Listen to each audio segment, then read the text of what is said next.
Bonjour à tous, aujourd'hui les triangles. Tout d'abord, comment construire un triangle lorsqu'on connaît ses trois côtés.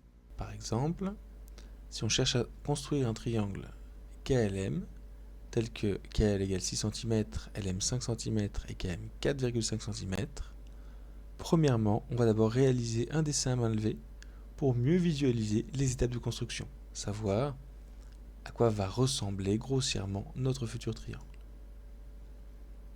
Donc, on peut facilement réaliser ça avec un crayon sur notre brouillon. Une allure de triangle, on note les 3 points et les futures mesures de nos 3 côtés.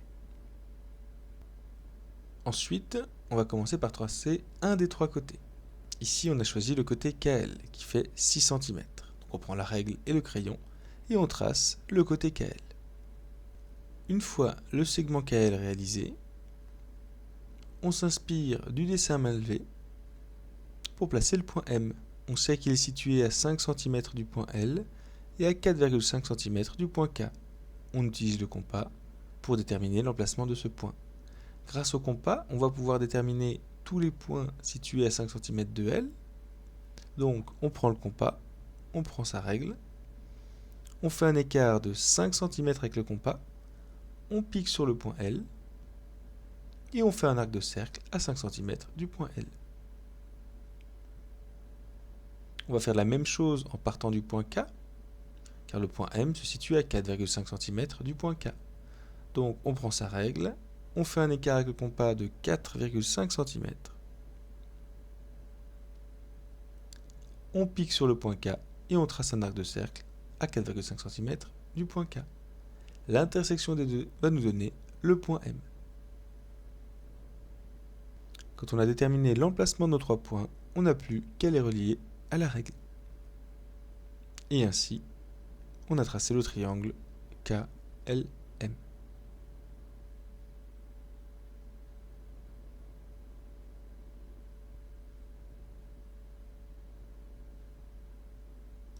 A noter qu'on aurait pu démarrer par un autre segment. On aurait très bien pu commencer par le segment ML et déterminer le point K, ou commencer par le segment MK et déterminer la position du point L. Parmi les triangles, certains sont dits particuliers. Leur nature est différente. Tout d'abord le triangle rectangle. Celui-ci a la particularité de posséder un angle droit, c'est-à-dire un angle de 90 degrés. L'un de ces trois angles est un angle droit. On précisera toujours lorsqu'on le nomme le sommet de l'angle droit, en disant que le triangle est rectangle en ce point. Par exemple ici, ce triangle ABC est rectangle en A, car c'est le sommet A qui porte l'angle droit. Le plus grand des trois côtés, dans mon exemple ici en vert BC, est toujours celui qui est en face de l'angle droit. Il se nomme l'hypoténuse. Les deux autres côtés sont appelés des cathètes. Donc dans un triangle rectangle, on a toujours une hypoténuse, le plus grand des trois côtés, et deux cathètes. Ensuite, parlons des triangles dont la nature est isocèle. Un triangle isocèle est un triangle ayant au moins deux de ses trois côtés égaux. On précisera toujours le sommet principal qui est le sommet commun aux deux côtés égaux.